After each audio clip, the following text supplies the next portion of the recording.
In this video, you are going to learn how to add a Twitter button to your website. And to do that, the first thing you want to do is go to publish.twitter.com. And here you will see all the options for what you can embed from Twitter onto your website. You can click the drop down here to see everything that you can embed. Or personally, I find it sometimes easier just to browse these options and get a visual of what I can embed. For this video, we will be adding a Twitter button. So I'll select on this option.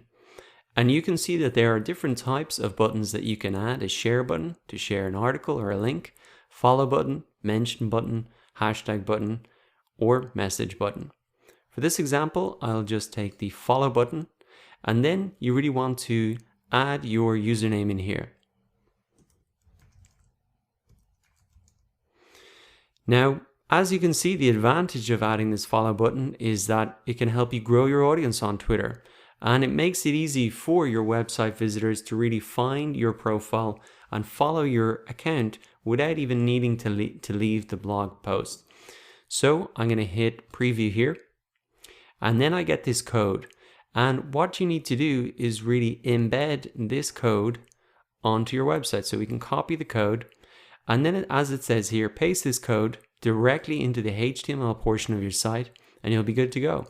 If you need more instructions, there are complete instructions here. So the process is going to be slightly different for each type of website that you have, but coming into a WordPress site, I'll just show you how it's done.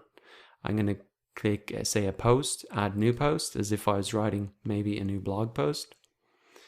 And then what I can do is I can come across to text. This is where I paste in the HTML, Control V. And then if I come across to the visual,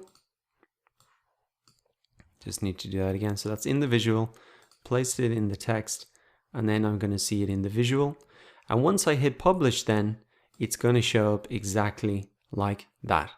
So now that you know how to add a Twitter button to your website, come over to publish.twitter.com and add any button that you want to your website so you can really grow your Twitter audience from your website.